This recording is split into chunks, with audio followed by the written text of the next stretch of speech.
Welcome back to Media Day, and I have the pleasure of talking with Clinton women basketball coach Jessica Blair. Jessica, thank you so much, Coach.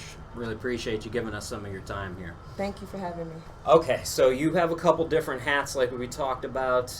The academic success coach, is that That's correct. in addition to your women's basketball duties here at the college?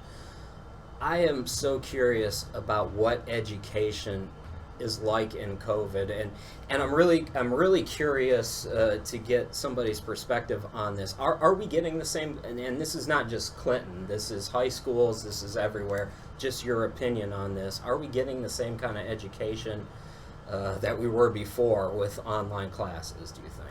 I think that the possibility is there. It's definitely looking a little different now with a lot of things shifting to online. We actually launched a new online learning platform here, and I've been proud to see how our students have been able to navigate and adjust to that new system.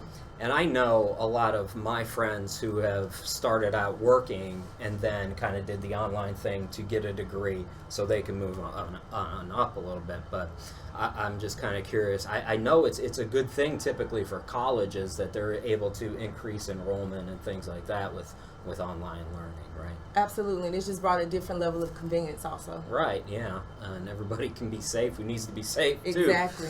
So let's transition now into basketball. You're getting back to it. Let's go back just real quick to last year and just kind of take me through what it was like for a coach. Did you guys know fairly early on that you weren't going to have a season, or? No, we were just kind of playing it by ear. We were told that we wouldn't have one first semester and be able to come back second semester. So that didn't happen. So we're definitely excited just to be back on the floor this year. Right, yeah. And how many returners do you have who had to wait that extra year? I have 4. Who are probably very hungry to get back out and there, they're excited too. It's hard. You know, there were some schools who played last year and there were some schools who didn't. So some schools who didn't play lost players.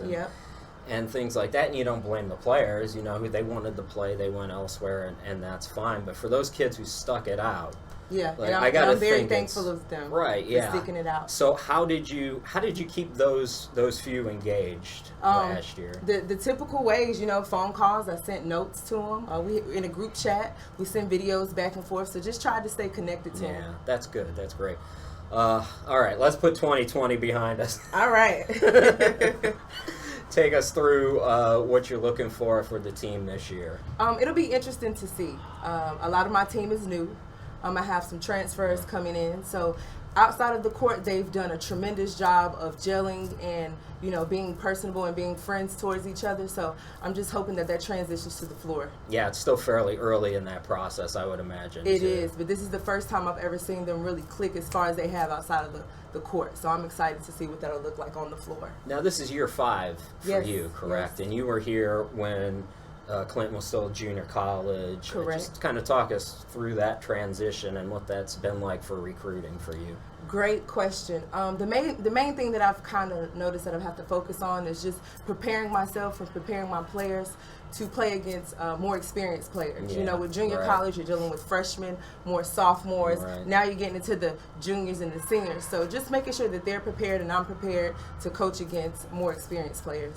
Yeah, and the conference that you're in, I know a little something about the competition in that conference, and it's certainly one I got to think you can be competitive in. Yeah, hopefully so. Which is another reason I think why they made that transition from the NJCAA into the USCAA was to get on a little more level playing field. And it just went with the college's vision of us moving forward from a junior college. Right, yeah. 2-year to 4-year, you kind of got to go. Yep, exactly.